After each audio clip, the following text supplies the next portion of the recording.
이 나쁜 놈, 너도 공범이나 다름없어. 공범이나 다름없어. 9년 동안 숨겨졌던 진실, 한 여자가 남긴 증거, 그리고 바다가 기억한 모든 것. 여러분, 사연 친구를 찾아와 주셔서 감사합니다. 무료 서비스인 구독과 좋아요, 알림 설정을 눌러주시면 유튜브 수익금의 5%를 매월 독거노인 단체에 후원하고 인증합니다. 여러분의 작은 클릭 하나가 더 좋은 이야기를 만드는 힘이 됩니다. 지금 바로 사연 시작합니다. 바닷바람은 기억을 지우지 못합니다. 9년 전 한 며느리가 누명을 썼습니다. 그리고 오늘 바다가 그 진실을 수면 위로 끌어올렸습니다. 녹슨 창고 안 먼지 낀 신발 상자 속에서 발견된 USB 하나. 검은 플라스틱 표면에는 작은 글씨가 새겨져 있습니다. 진실은 지워지지 않는다. 이지은. 화면이 멈춥니다. 늙은 여자의 손이 떨립니다. USB를 쥔 채로 재생 버튼 앞에서 망설이고 있습니다. 무엇을 보기 전에 이미 진실은 알고 있었던 걸까요?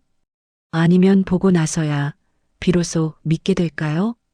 파도가 창고 벽을 두드립니다. 진실도 그렇게 옵니다. 천천히 하지만 반드시. 이야기는 2016년 3월로 거슬러 올라갑니다. 부산 영도구에 위치한 작은 수산물 유통회사 해성수산. 새벽 5시 30분이면 첫 버스를 타는 여자가 있었습니다. 이지은 29살.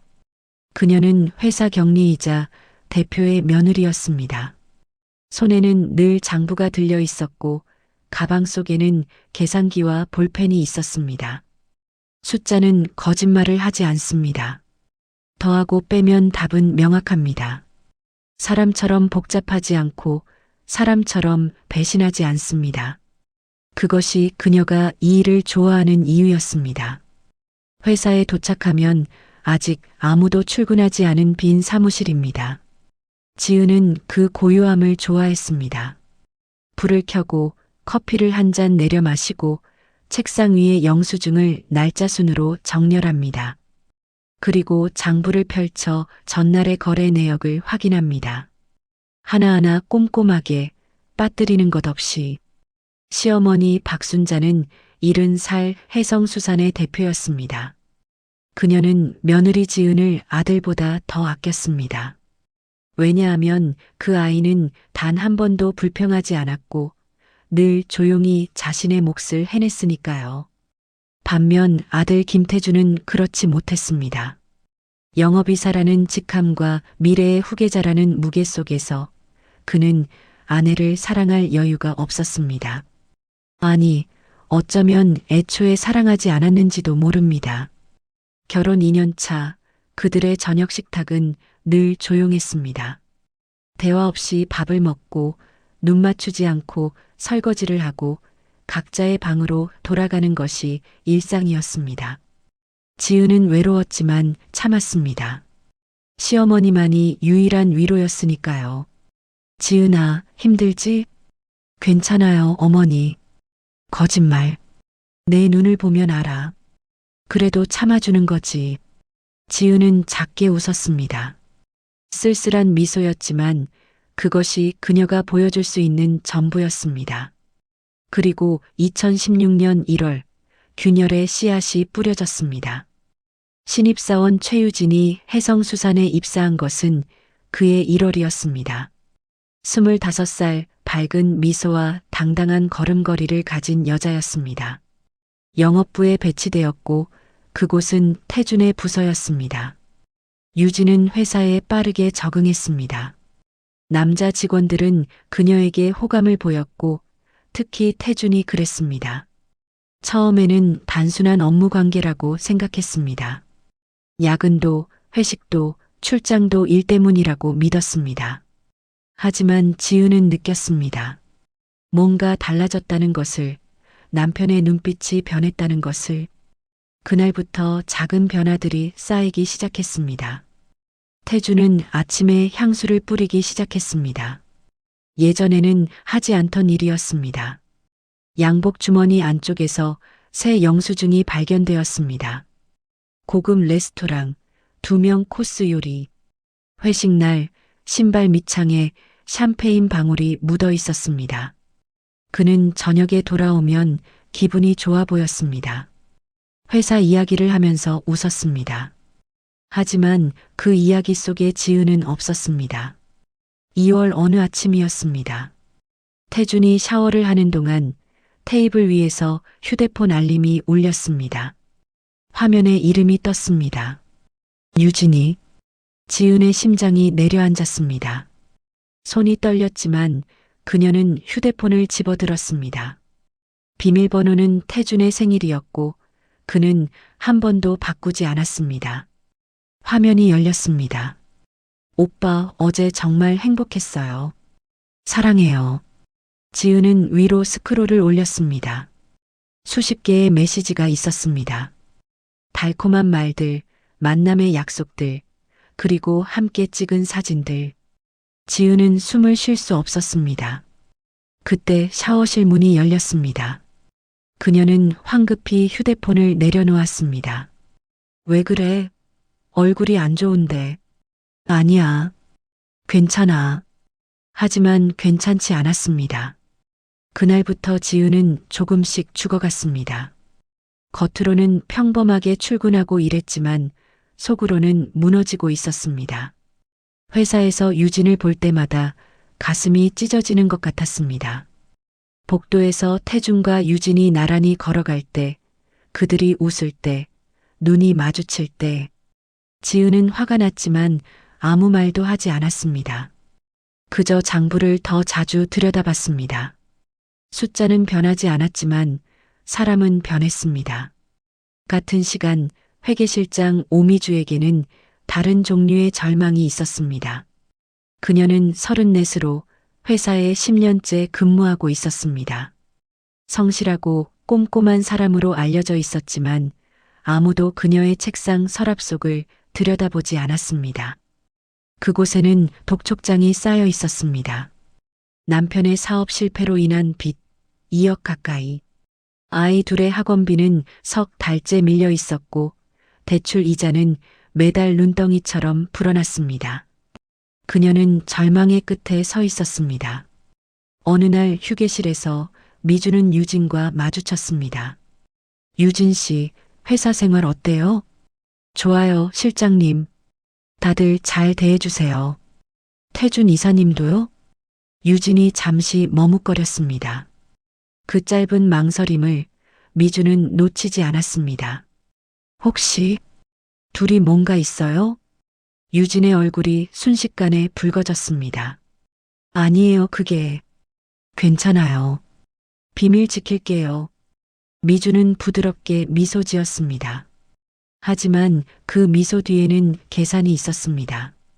며칠 뒤 미주는 유진을 따로 불러냈습니다. 우리 조용히 이야기 좀 할 수 있을까요? 무슨 이야기요? 당신이랑 태준 이사님 이야기요. 유진의 얼굴이 하얗게 변했습니다. 저는 비난하려는 게 아니에요, 유진 씨. 미주가 그녀의 손을 잡았습니다. 오히려 돕고 싶어요. 무슨 뜻이에요? 솔직히 말해볼게요. 지은 씨가 있는 한 당신은 태준 이사님과 제대로 된 관계를 가질 수 없어요. 매일 그 사람 얼굴 보면서 가슴 아프지 않아요? 유진은 입술을 깨물었습니다. 사실이었으니까요. 하지만 지은 언니는 아무 잘못도 알아요. 하지만 세상은 공평하지 않아요. 당신이 원하는 걸 가지려면 때로는 선택을 해야 해요. 미주는 목소리를 더 낮췄습니다. 곧 금고에 큰 돈이 들어올 거예요. 그걸 이용하면 지은 씨를 이 회사에서 내보낼 수 있어요. 설마, 그건 우리 둘 다 원하는 걸 가질 수 있어요. 유진은 오랫동안 망설였습니다. 양심이 속삭였지만 욕망이 더 컸습니다. 그리고 결국 그녀는 물었습니다. 제가 뭘 해야 하는데요? 미주가 미소 지었습니다. 차갑지만 확신에 찬 미소였습니다. 그날부터 두 사람의 계획이 조용히 시작되었습니다. 2016년 3월 12일 금요일. 그날은 평범한 하루처럼 시작되었습니다. 아침 회의가 있었고 점심 식사를 하고 오후 업무를 처리했습니다. 저녁 무렵 대표 순자가 지은을 불렀습니다. 지은아, 오늘 현금 입금 좀 확인해 줄래? 3천만 원 들어왔을 거야. 네, 어머니. 금고에 보관하면 될까요? 응, 월요일에 은행 가서 입금하자. 지금은 늦었으니까. 지은은 고개를 끄덕이고 금고 열쇠를 받았습니다. 회사 금고는 회계실 안쪽 벽면에 설치된 오래된 다이얼식 금고였습니다. 비밀번호는 순자와 지은, 그리고 회계실장 미주, 세 사람만 알고 있었습니다. 오후 9시 30분, 지은은 금고를 열고 현금 봉투를 넣었습니다. 두툼한 검은색 봉투, 100만 원권 30장이 들어 있었습니다. 그녀는 장부에 꼼꼼하게 기록하고 금고를 닫았습니다. 다이얼을 돌려 잠그고 열쇠를 서랍에 넣었습니다. 퇴근 준비를 하고 가방을 챙겼습니다. 복도를 걸어 엘리베이터로 향하는데 웃음소리가 들렸습니다. 남자와 여자의 목소리, 행복해 보이는 웃음. 지은은 본능적으로 멈춰섰습니다. 복도 끝에서 두 사람이 나란히 걸어오고 있었습니다. 태준과 유진이었습니다.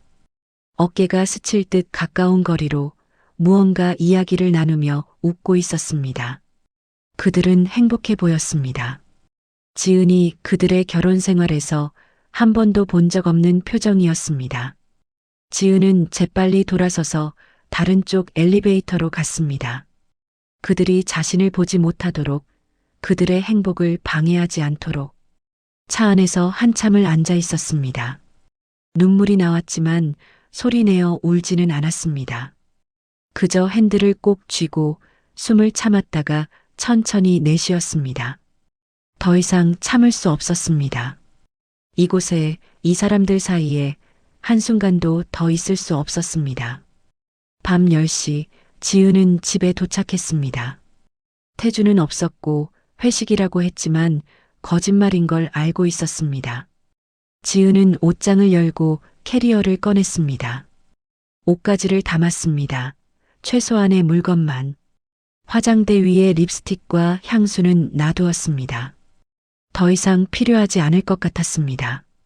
그리고 편지를 썼습니다. 어머니, 죄송합니다. 더 이상 이곳에 있을 수 없습니다. 저를 용서해 주세요. 사랑합니다. 같은 시각, 밤 11시 30분. 미주는 회사에 혼자 남아 있었습니다. 다른 직원들은 모두 퇴근한 뒤였고 건물은 고요했습니다. 그녀는 유진에게 문자를 보냈습니다. 지금 와요. 20분 뒤 유진이 회사에 도착했습니다. 주차장에서 미주와 마주쳤을 때 그녀의 얼굴은 창백했습니다. 정말 이래도 되는 걸까요? 유진의 목소리가 떨렸습니다. 지금 물러설 거예요? 여기까지 왔는데? 미주가 차갑게 말했습니다. 하지만, 됐어요. 이미 늦었어요.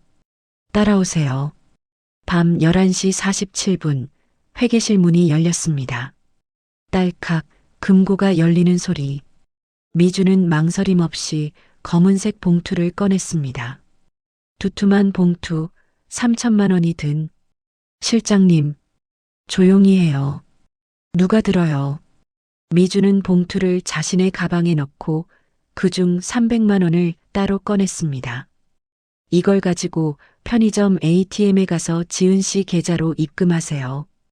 여기 계좌번호 적어뒀어요. 유진은 떨리는 손으로 종이를 받았습니다. 지은의 계좌번호가 또박또박 적혀 있었습니다. 정말 괜찮을까요? 이미 시작했어요. 돌아갈 수 없어요. 새벽 12시 12분, 회사 근처 편의점. 유진은 ATM 앞에 섰습니다. 손이 너무 떨려서 번호를 잘못 누르기를 3번. 네 번째에야 제대로 입력했습니다. 300만 원, 익명 입금. 확인 버튼을 눌렀습니다. 찍하는 소리와 함께 영수증이 나왔습니다. 유진은 그것을 구겨 쓰레기통에 버리고 그 자리에서 울었습니다. 같은 시각 미주는 회사 보안실에 있었습니다. 회계실장 권한으로 CCTV 시스템에 접속했습니다. 금요일 밤 11시 이후의 영상을 찾아 재생했습니다.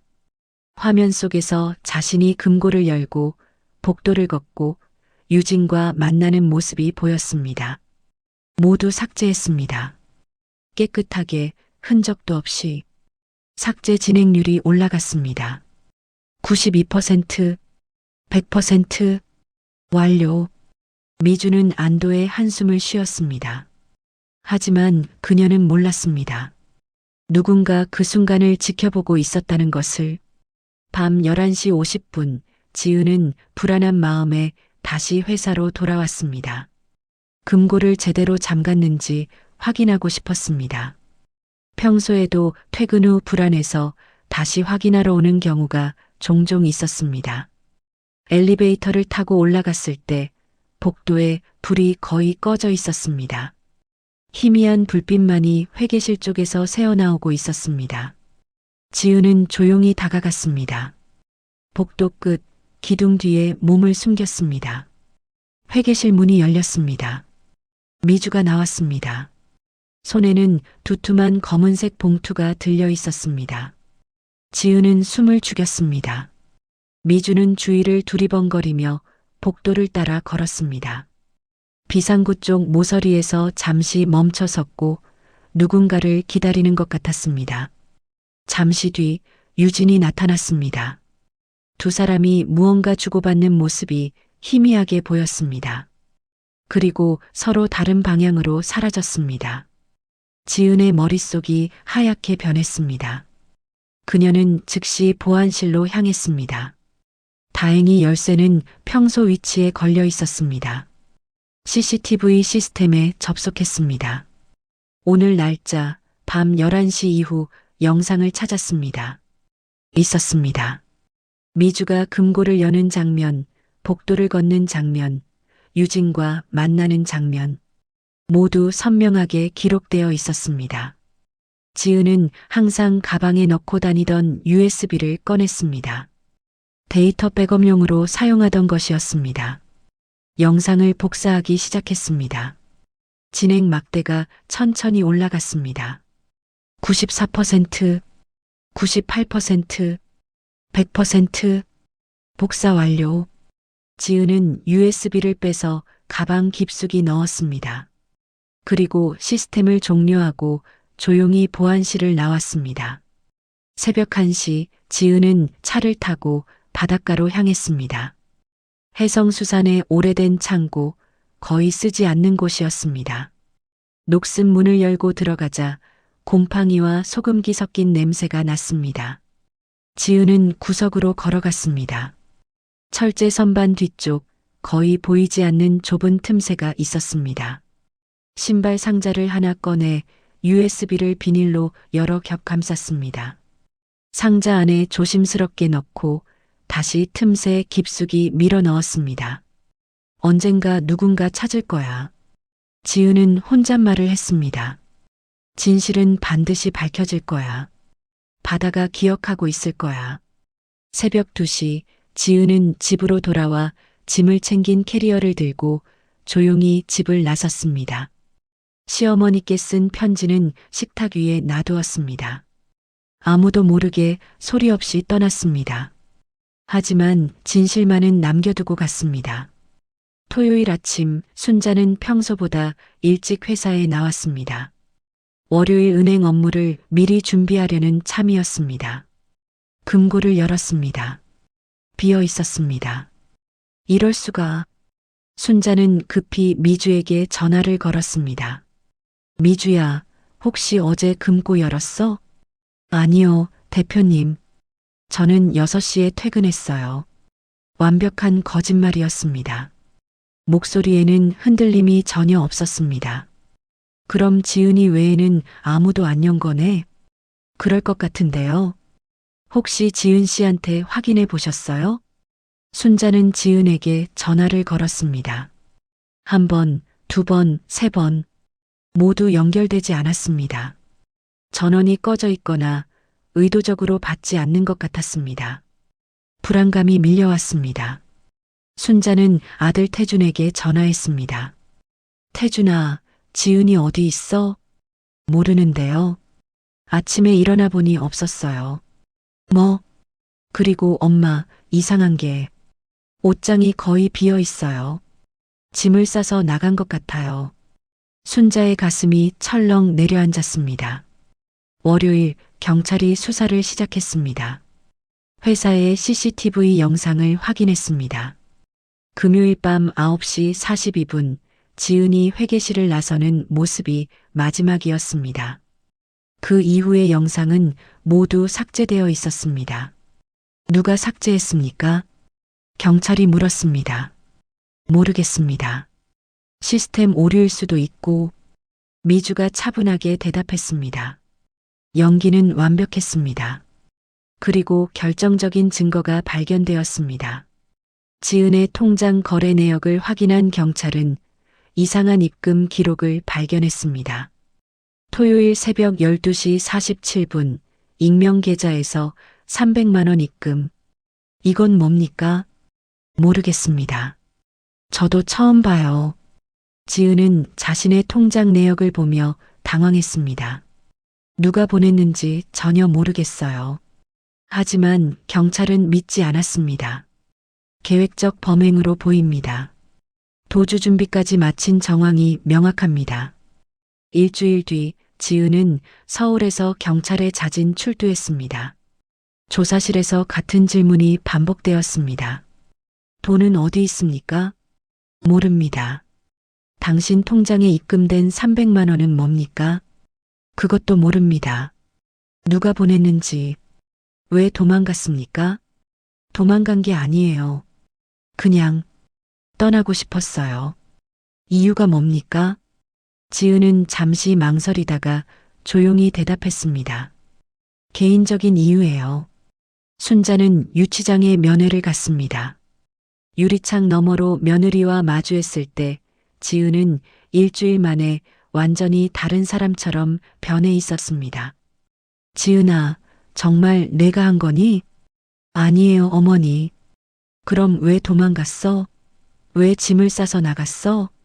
지은은 눈을 감았습니다. 잠시의 침묵 후 그녀가 입을 열었습니다. 태준 오빠가 외도를 하고 있었어요. 신입사원 유진 씨랑요. 순자는 숨이 멎었습니다. 한 달 전부터 알았어요. 그래서 더 이상 그 집에, 그 회사에 있을 수 없었어요. 하지만 돈은 저는 안 가져갔어요, 어머니. 정말이에요. 순자는 며느리의 눈을 바라봤습니다. 거짓말하는 눈이 아니었습니다. 하지만 증거는 너무 명확했습니다. 지은아, 나는 널 믿고 싶어. 하지만 어머니, 지은이 유리창에 손을 댔습니다.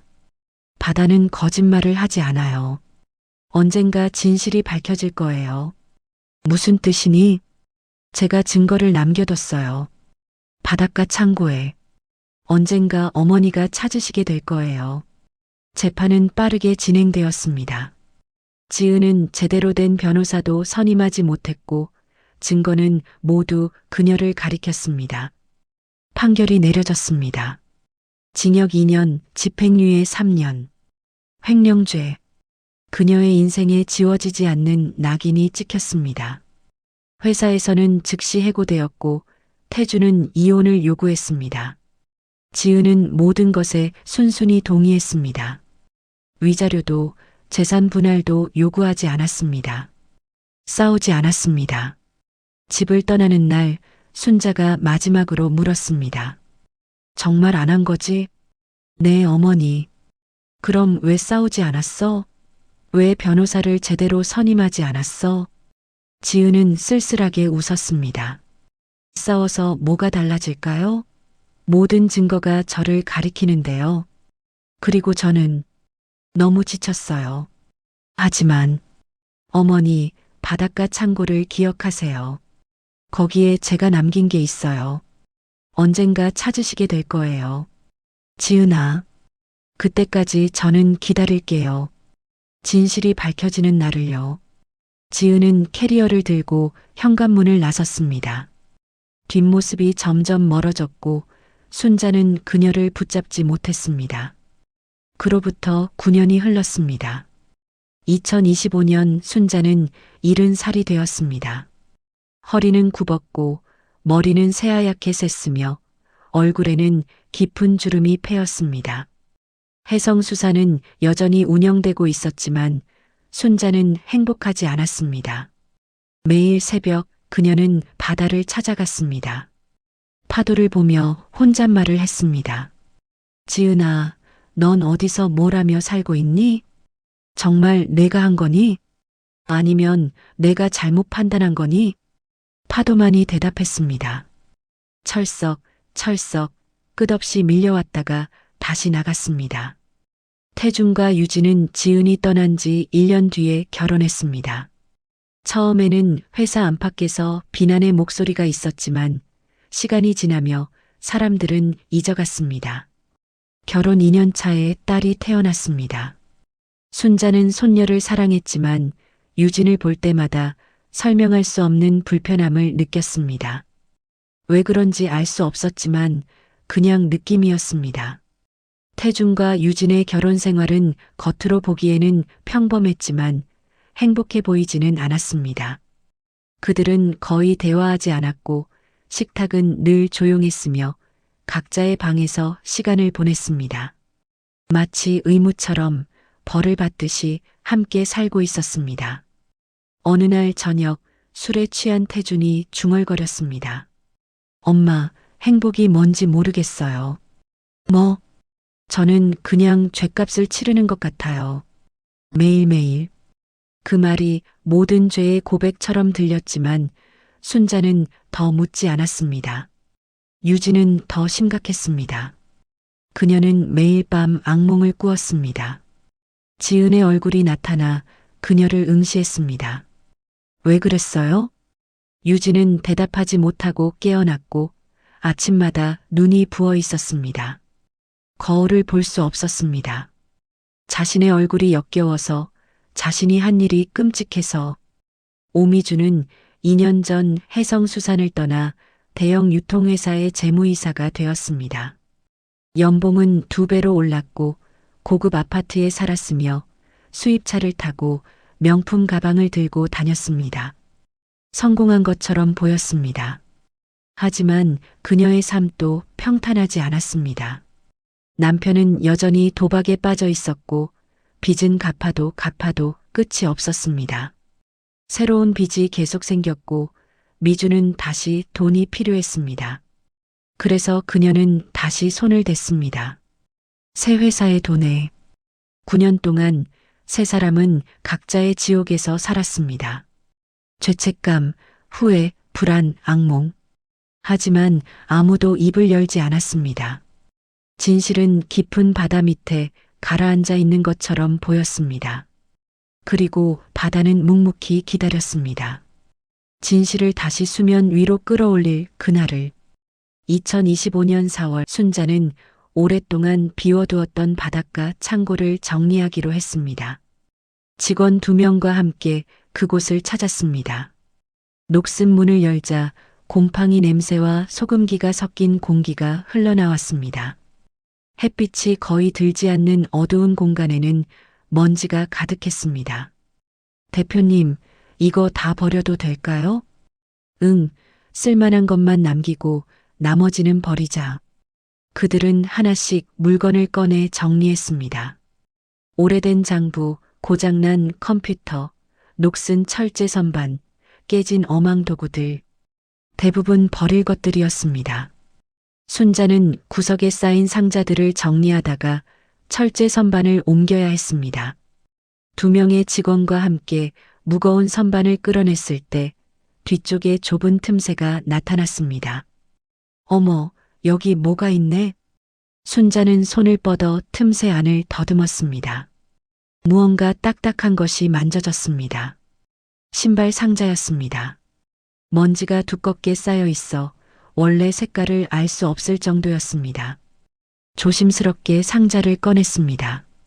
비닐로 여러 겹 감싸져 있었고 상자는 생각보다 가벼웠습니다. 한 겹, 두 겹, 세 겹. 비닐을 벗겨냈습니다. 마침내 상자를 열었습니다. 안에는 작은 USB 하나만 덩그러니 놓여 있었습니다. 검은색 플라스틱, 손바닥보다 작은 크기. 표면에는 매직펜으로 쓴 작은 글씨가 있었습니다. 진실은 지워지지 않는다. 이지은. 순자의 심장이 멈추는 것 같았습니다. 지은. 손이 떨렸습니다. 대표님, 괜찮으세요? 직원이 걱정스럽게 물었습니다. 응, 괜찮아. 너희는 계속 정리해. 나는 먼저 갈게. 순자는 USB를 꼭 쥐고 창고를 나섰습니다. 차를 타고 집으로 돌아오는 내내 그녀의 손은 떨렸고 심장은 빠르게 뛰었습니다. 집에 도착해 서재로 향했습니다. 문을 닫고 커튼을 쳤습니다. 오래된 노트북을 켰습니다. 손이 떨려 USB를 제대로 꽂지 못했습니다. 첫 번째 시도 실패, 두 번째 시도 실패, 세 번째 시도 끝에 겨우 인식되었습니다. 화면에 폴더 하나가 나타났습니다. 이름은 2016년 3월 12일. 돈이 사라진 그날의 날짜였습니다. 순자는 마우스 커서를 폴더 위로 움직였습니다. 클릭하기 전 잠시 망설였습니다. 이 안에 무엇이 들어있을까?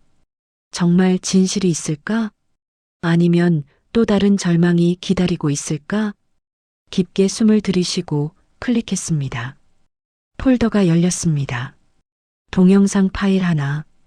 회계실 CCTV 복사본 2016년 3월 12일 23시 47분 MP4.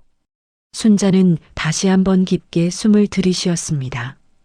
그리고 재생 버튼을 눌렀습니다. 화면이 켜졌습니다. 흑백의 흐릿한 화질, 회사 복도가 보였습니다. 화면 오른쪽 상단에 타임스탬프가 표시되었습니다. 2016년 3월 12일 23시 47분 32초. 지은이 퇴근한 지 2시간이 지난 시각이었습니다. 복도는 비어 있었고 불은 대부분 꺼져 있었습니다. 10초가 지났습니다. 20초, 30초. 순자는 숨을 죽이고 화면을 응시했습니다. 그때 복도 끝에서 누군가 나타났습니다. 여자였습니다. 검은색 재킷을 입고 긴 생머리를 한 여자가 주위를 두리번거리며 조심스럽게 걸어왔습니다. 회계실 문 앞에서 멈췄습니다. 가방에서 열쇠를 꺼내 문을 열고 안으로 들어갔습니다. 약 8분이 지났습니다. 문이 다시 열렸습니다. 여자가 나왔습니다. 손에는 두툼한 검은색 봉투가 들려 있었습니다. 카메라 쪽으로 걸어왔고 얼굴이 점점 선명하게 보였습니다. 순자는 화면에 얼굴을 바짝 가까이 댔습니다. 오미주. 회계실장 오미주였습니다. 말도 안 돼. 순자는 중얼거렸지만 영상은 계속되었습니다. 미주는 복도를 따라 빠르게 걸었습니다. 복도 끝 비상구 쪽 모서리에서 멈춰 섰고 잠시 기다리는 것 같았습니다. 얼마 지나지 않아 다른 여자가 나타났습니다. 젊은 여자, 긴 머리를 한. 순자는 더욱 화면에 얼굴을 가까이 댔습니다. 최유진. 며느리 유진이었습니다. 두 사람이 무언가 이야기를 나눴습니다. 미주가 봉투에서 돈 일부를 꺼내 유진에게 건넸고 유진은 그것을 받아 자신의 가방에 넣었습니다. 그리고 두 사람은 서로 다른 방향으로 사라졌습니다. 영상이 끝났습니다. 순자는 멍하니 검은 화면을 바라봤습니다. 손이 떨렸고 눈에서는 눈물이 흘러내렸습니다. 미주가, 그리고 유진이. 9년 전 경찰이 보여준 CCTV에는 이 장면이 없었습니다. 분명히 없었습니다. 누군가 삭제한 것입니다. 미주가 회계실장 권한을 이용해서 지은아, 미안해. 정말 미안해. 순자는 책상에 얼굴을 묻고 울었습니다. 9년 동안 무고한 며느리를 의심했고 믿어주지 못했고 지켜주지 못했습니다. 한참을 운 뒤 순자는 USB를 다시 빼서 가방에 넣었습니다. 그리고 경찰서로 향했습니다. 경찰서에 도착한 순자는 새로운 담당 형사에게 상황을 설명했습니다.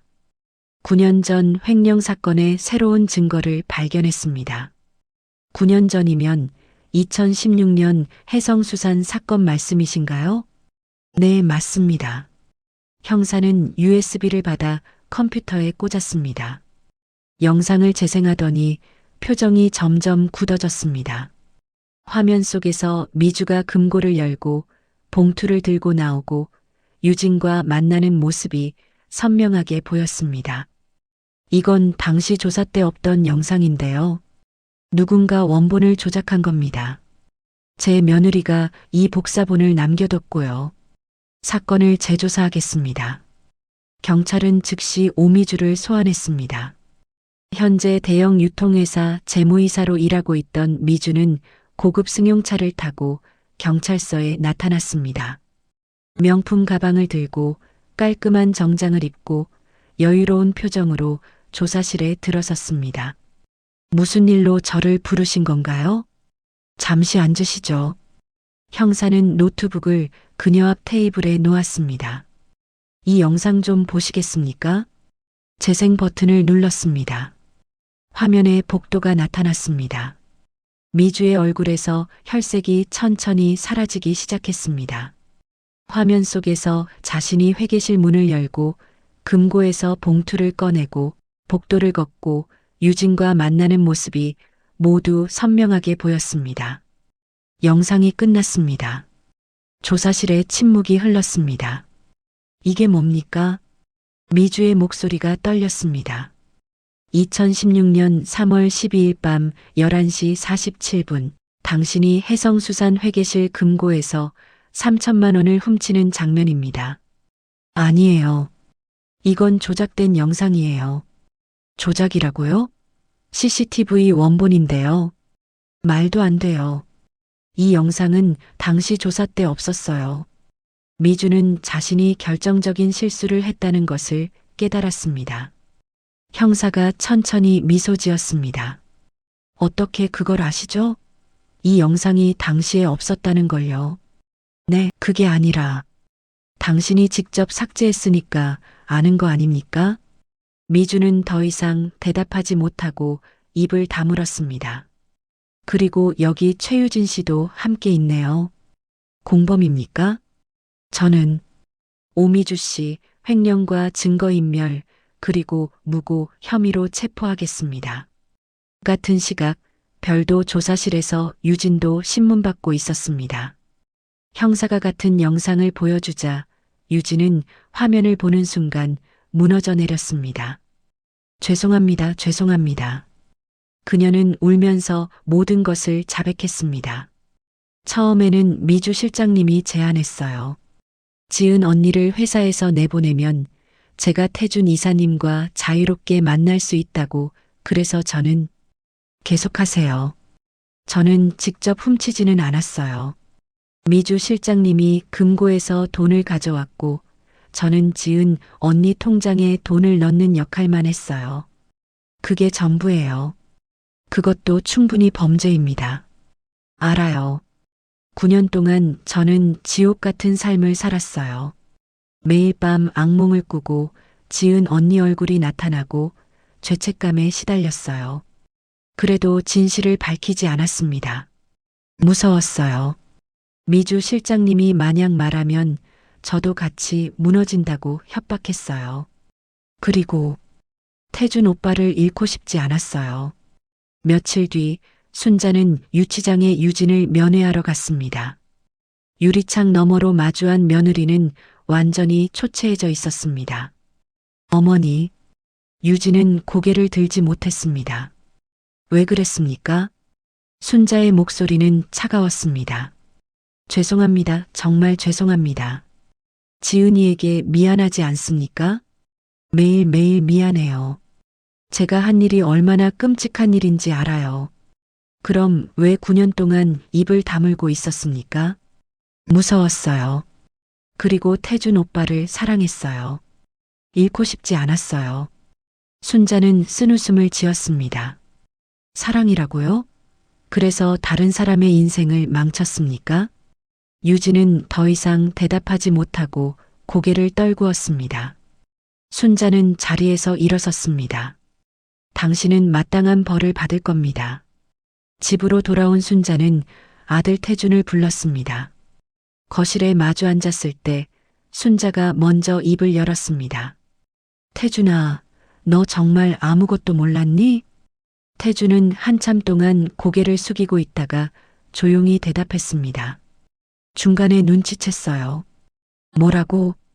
미주 실장이랑 유진이가 뭔가 이상하게 행동한다는 거요. 정확히 뭔지는 몰랐지만 뭔가 계획하고 있다는 느낌은 받았어요. 그럼 왜 말하지 않았어? 솔직히 말하면 지은이랑 헤어지고 싶었어요. 유진이를 좋아했고요. 그래서 그냥 모른 척 했어요. 따기가 날아왔습니다. 나쁜 놈. 넌 공범이나 다름없어. 죄송합니다, 엄마. 나한테 사과할 일이 아니야. 지은이에게 사과해야지. 검찰은 신속하게 기소했습니다. 재판이 열렸고 판결이 내려졌습니다. 오미주 횡령 증거인멸무고 혐의로 징역 6년. 최유진 공범무고 혐의로 징역 3년. 그리고 이지은에 대한 무죄 판결. 9년 만에 진실이 밝혀졌습니다. 순자는 사립탐정을 고용해 지은을 찾기 시작했습니다. 이지은이라는 이름으로는 아무것도 나오지 않았습니다. 주민등록도 이미 변경되어 있었습니다. 탐정은 다른 방법을 시도했습니다. 과거 거래 기록, 휴대폰 개통 이력, 건강보험 사용 내역. 한 달간의 추적 끝에 마침내 단서를 찾았습니다. 부산 기장군의 작은 해안마을에 바다향기라는 이름의 카페가 있었고 운영자는 김서연이었습니다. 지은의 개명한 이름이었습니다. 5월의 어느 화창한 날 순자는 버스를 타고 기장으로 향했습니다. 2시간 동안 해안도로를 따라 달렸고 작은 마을에 도착했습니다. 바다가 내려다 보이는 언덕 위에 하얀색 2층 건물이 있었습니다. 바다향기. 손글씨로 쓴 간판이 바람에 가볍게 흔들리고 있었습니다. 순자는 건물 앞에서 한참을 서 있었습니다. 깊게 숨을 들이쉬고 또 내쉬고 다시 들이쉬었습니다. 그리고 문을 열었습니다. 종소리가 경쾌하게 울렸습니다. 카페 안은 조용했습니다. 손님은 서너 명뿐이었고 잔잔한 음악이 흐르고 있었습니다. 창가 쪽에서 한 여자가 커피를 내리고 있었습니다. 뒷모습만 보였지만 순자는 한눈에 알아봤습니다. 단발머리, 마른 체구, 하얀 앞치마. 지은아. 순자의 목소리가 떨렸습니다. 여자가 천천히 돌아봤습니다. 9년의 세월이 흘렀습니다. 지은은 많이 야위어 있었고 얼굴에는 주름이 몇 개 더 늘었지만 눈빛만은 여전했습니다. 맑고 조용한 눈빛. 어머니. 그 한마디를 내뱉는데 얼마나 많은 감정이 담겨 있었을까요? 두 사람은 한참 동안 말없이 서로를 바라봤습니다. 시간이 멈춘 것 같았습니다. 순자의 눈에서 눈물이 주르륵 흘러내렸습니다. 미안하다, 지은아. 정말 미안하다. 지은은 천천히 고개를 저었습니다. 괜찮아요, 어머니. 괜찮지 않아. 내가 널 믿지 못했어. 내가 그렇게 결백하다고 말했는데 난. 어머니. 지은이 순자의 말을 부드럽게 막았습니다. 앉으세요. 커피 한 잔 드릴게요. 지은은 순자를 창가 자리로 안내했습니다. 바다가 가장 잘 보이는 자리였습니다. 파도가 철썩거리는 소리가 창문을 통해 들려왔습니다. 지은이 커피를 내려와 순자 앞에 조심스럽게 놓고 맞은편에 앉았습니다. 어떻게 저를 찾으셨어요? 탐정을 고용했어. 한 달이 걸렸어. 순자는 가방에서 두툼한 종이 봉투를 꺼냈습니다. 이거 뭐예요? 내가 남긴 진실이야. 지은은 천천히 봉투를 열었습니다. 안에는 법원 무죄 판결문, 회사의 복직 제안서, 공식 사과문, 그리고 미주와 유진의 수감 소식이 담긴 서류들이 들어 있었습니다. 지은은 한 장 한 장 천천히 읽었습니다. 표정에는 큰 변화가 없었습니다. 다 읽은 뒤 그녀는 서류를 다시 봉투에 넣고 테이블 위에 조심스럽게 놓았습니다. 감사합니다, 어머니. 그게 다니? 9년 만에 무죄를 증명받았는데 그게 다야? 지은은 창밖을 바라봤습니다. 바다가 햇살에 반짝이고 있었고 파도가 끝없이 밀려왔다가 다시 나가고 있었습니다. 어머니, 저는 이미 오래전에 용서했어요. 뭐? 미주 씨도 유진 씨도요. 심지어 태준 씨도요. 순자는 할 말을 잃었습니다. 어떻게 그럴 수 있니? 9년이라는 시간이 흘렀으니까요. 지은이 부드럽게 미소 지었습니다. 처음에는 정말 분했어요. 억울했어요. 밤마다 울었어요. 왜 하필 나냐고, 왜 이렇게 불공평하냐고. 하지만 시간이 지나면서 깨달았어요. 분노는 저를 갉아먹을 뿐이라는 걸요. 증오는 상대를 벌하는 게 아니라 저를 벌하는 거더라고요. 지은은 커피를 한 모금 마셨습니다. 그래서 어느 날 놓아주기로 결심했어요. 모든 걸요. 그 회사도, 그 사람들도, 그 기억도, 그리고 분노도요. 그래서 여기 온 거니? 네. 이곳은 조용해요. 바다가 보이고, 공기가 맑고, 사람들이 친절해요. 저는 바다가 좋아요. 왜 바다가 좋아? 바다는 모든 걸 받아줘요. 파도가 밀려오고 다시 나가고 그렇게 반복되면서 모든 걸 씻어내요. 상처도 슬픔도 분노도요.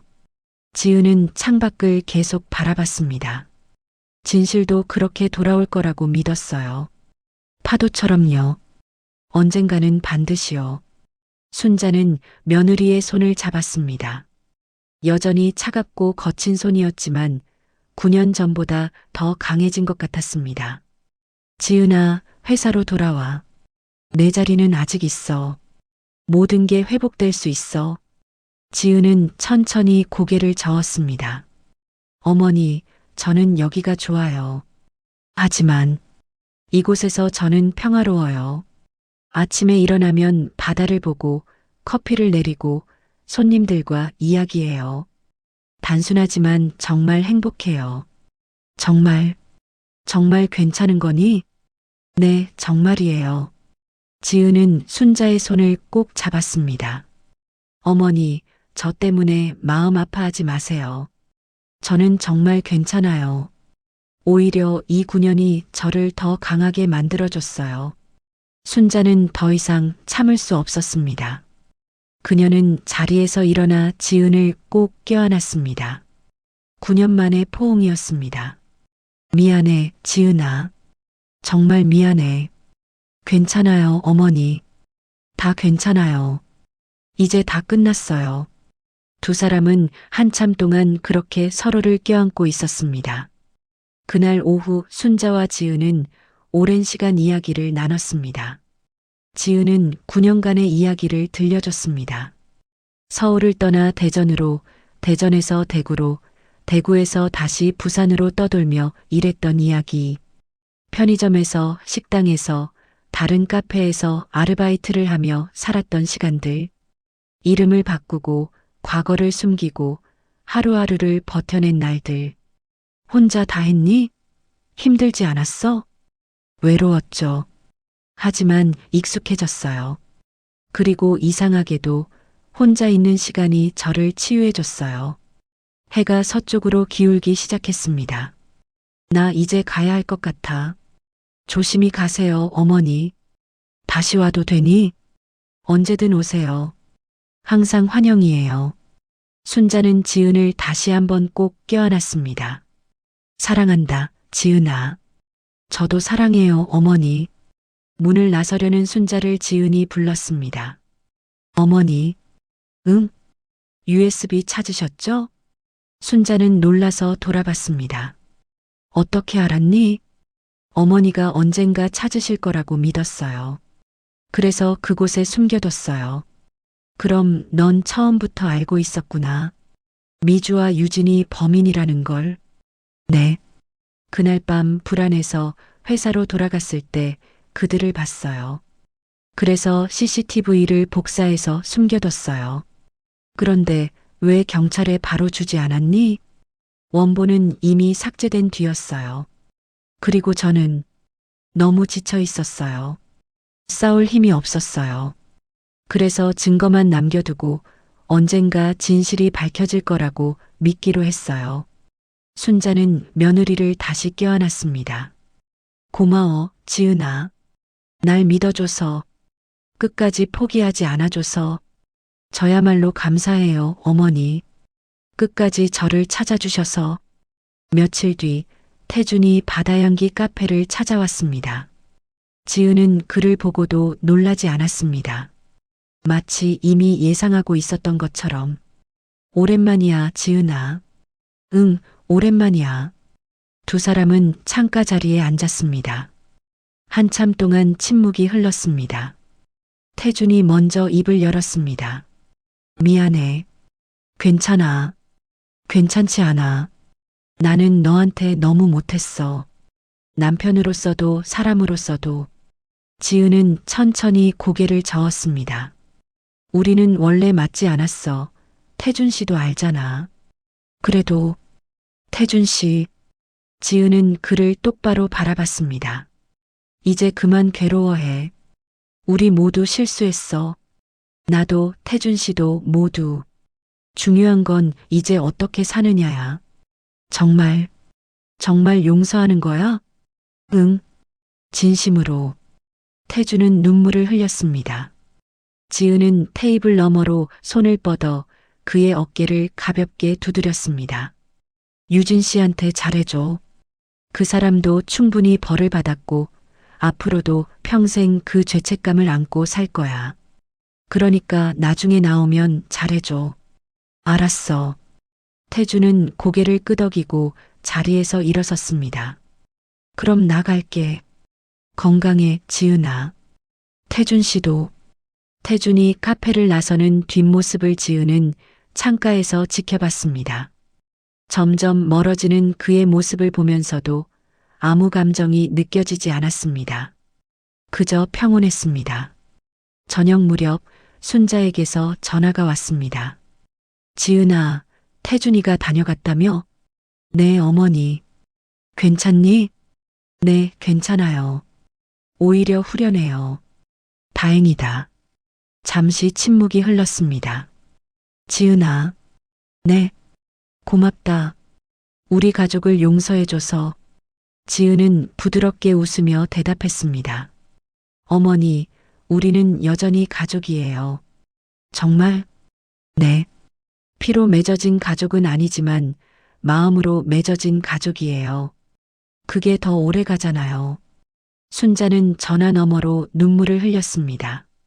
사랑한다, 지은아. 저도 사랑해요, 어머니. 전화를 끊고 지은은 창밖을 바라봤습니다. 해가 지고 있었습니다. 수평선이 붉게 물들어가고 파도는 여전히 밀려왔다가 다시 나가고 있었습니다. 끝없이 반복되는 움직임. 진실은 파도처럼 돌아옵니다. 시간이 걸려도 늦게 와도 반드시 돌아옵니다. 그리고 용서는 자유를 줍니다. 미워하는 사람에게도 용서하는 사람에게도. 하늘의 별이 하나둘 떠오르기 시작했습니다. 지은은 혼잣말처럼 아주 작게 중얼거렸습니다. 바다는 거짓말을 하지 않아. 파도 소리만이 대답했습니다. 철썩, 철썩. 바람이 불어왔습니다. 별이 더 많이 떠올랐습니다. 그리고 고요한 밤이 찾아왔습니다.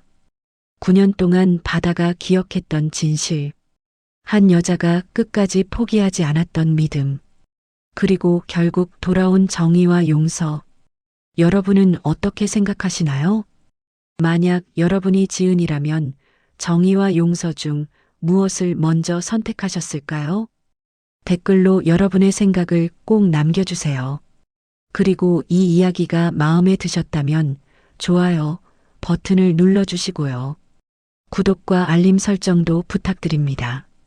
여러분의 작은 클릭 하나가 더 좋은 이야기를 만드는 힘이 됩니다.